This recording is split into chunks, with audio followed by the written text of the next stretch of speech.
Unit 4, Philosophical Movements in the Contemporary Period. 1.0. Introduction. In this unit, you're going to learn about the various philosophical ideas in the contemporary time. We shall be talking about pragmatism, logical positivism, and the two philosophical movements trending in the contemporary age, which are Analytic and Continental philosophy. 2.0. Intended learning outcomes. By the end of this unit, you will be able to identify the various philosophical traditions that are thriving in the contemporary time. Explain the philosophical traditions and the possible problems that may be associated with them. Evaluate the relevance of philosophical theories to human development. Analyze the impacts of philosophical theories on societal development. 3.0. Main content. 3.1. Utilitarianism. In England, the contemporary age began in the 19th century. It recorded a very different kind of philosophy which grew out of the British Empiricist tradition of the previous century. One of such philosophy is the Utilitarianism movement. It was founded by the social reformer Jeremy Bentham and was popularized by his even more radical protegéJohn Stuart Mill. The idea of utilitarianism is a type of consequentialism. It is kind of approach to ethics that stresses an action's outcome or the consequence of an action. It holds that the right action is that which would cause the greatest happiness of the greatest number. This theory was refined by Mill to stress the quality, not just the quantity of happiness and intellectual and moral pleasures over more physical forms. He counseled that coercion in society is only justifiable either to defend ourselves or to defend others from harm, the harm principle. 3.2. Pragmatism. As we have development and changes in philosophical tradition in England, so also was the development of philosophical tradition in America in the 19th century. The most popular American movement of the late 19th century was Pragmatism, which was initiated by C.S. Peirce and developed and popularized by William James and John Dewey. The theory of pragmatism is based on Peirce's pragmatic maxim, that the meaning of any concept is really just the same as its operational or practical consequences. In other words, it means that something is true only insofar as it works in practice. Peirce also introduced the idea of fallibilism, the idea that all truths and facts are necessarily provisional, that they can never be certain but only probable.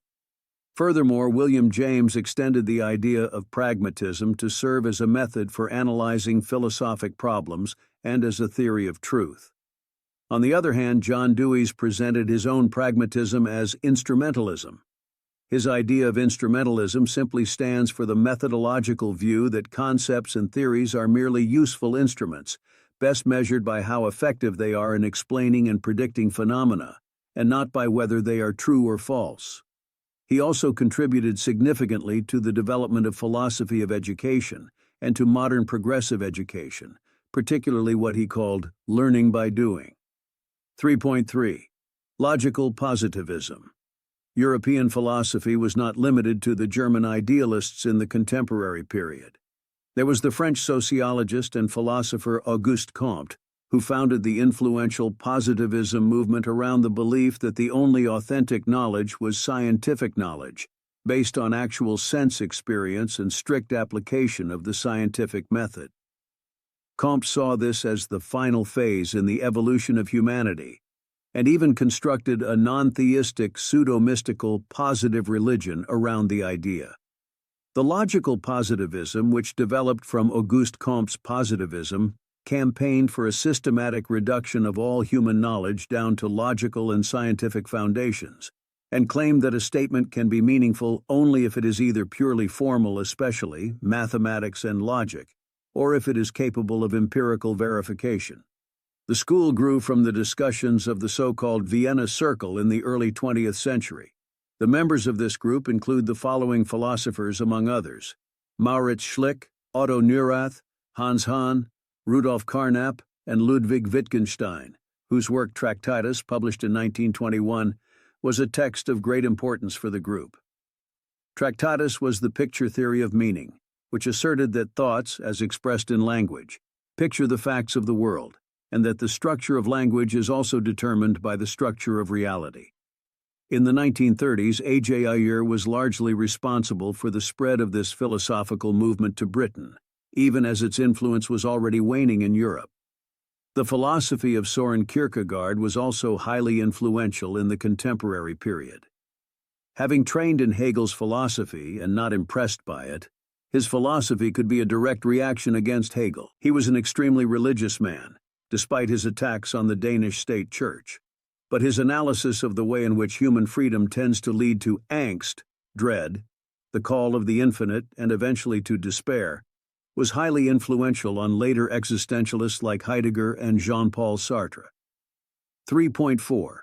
Analytic philosophy and continental philosophy. 20th century philosophy was dominated to a great extent by the rivalry between these two philosophical traditions. Analytic philosophy, which simply expressed the mindset that philosophy should apply logical techniques and be consistent with modern science, and continental philosophy, which in very general terms rejects scientism and tend towards historicism. 4.1. Analytic philosophy. An important idea that influenced the analytic philosophy tradition was the logicism, which was developed during the late 19th century by Gottlob Frege. Logicism attempts to show that some or even all of mathematics can be reduced to logic. Frege's work revolutionized modern mathematical logic.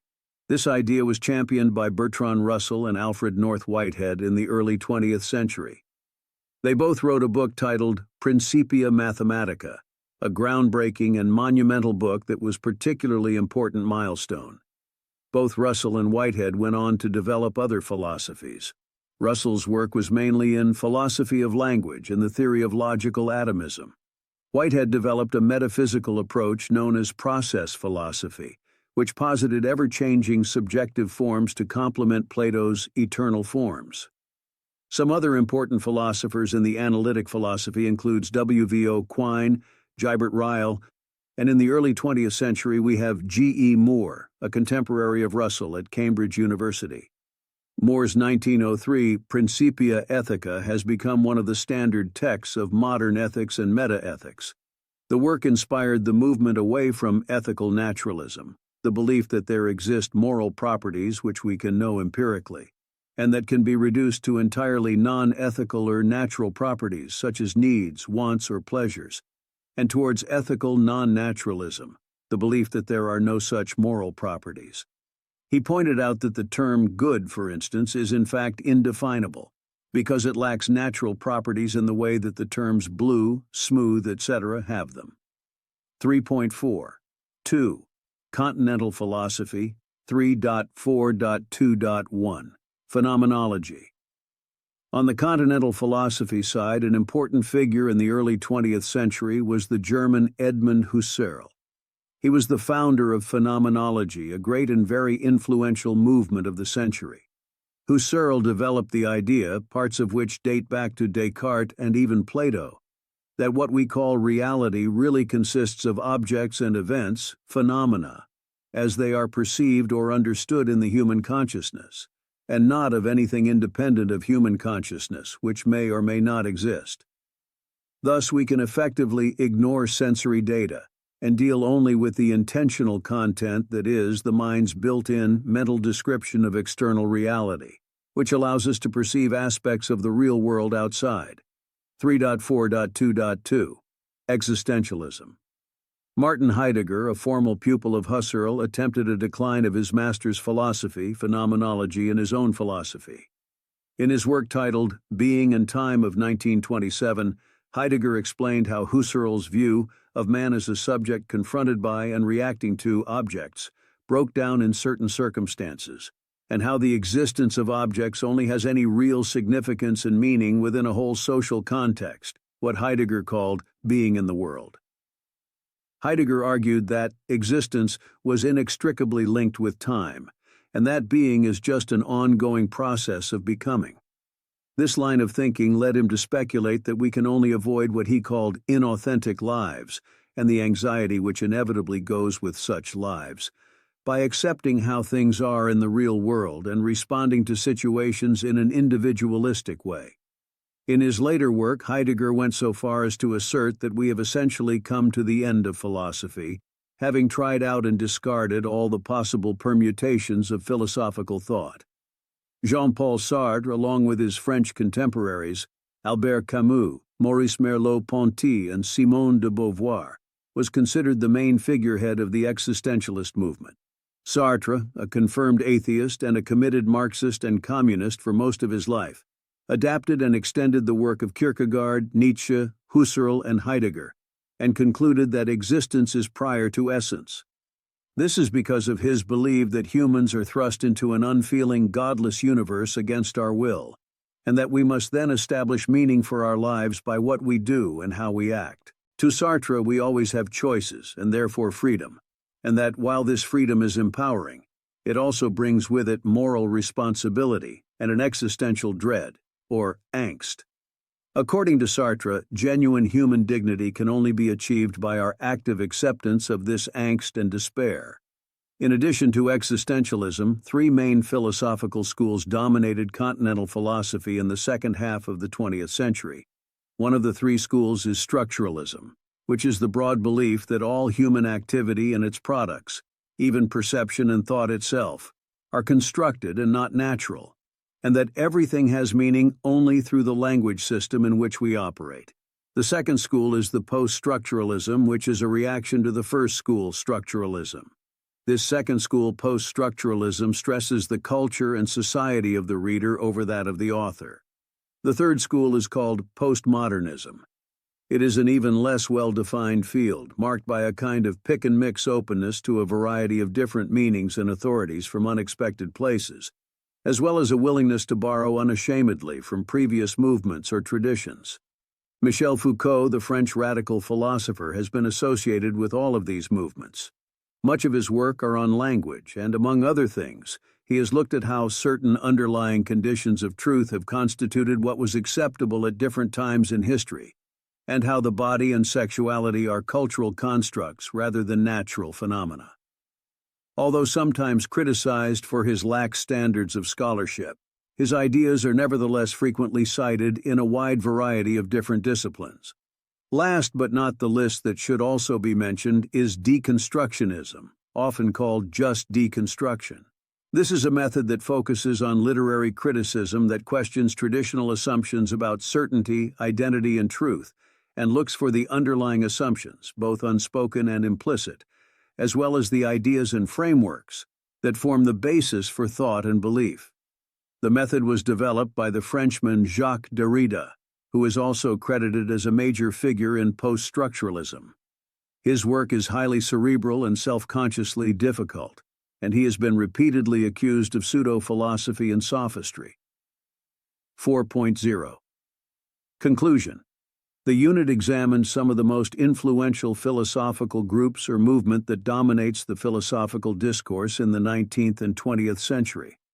It was pointed out that most of these movements were from but not so restricted to America and England, where philosophical traditions like Analytic and Continental philosophy, Pragmatism, logical positivism, and many more are thriving. But we should be quick to say that in the contemporary time, African philosophy has also come of age. But our discussion of African philosophy shall be reserved for the next unit.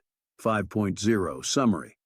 To get the best of this unit, you may need to repay it again. Also drop a comment on the comment section stating the important lesson learned.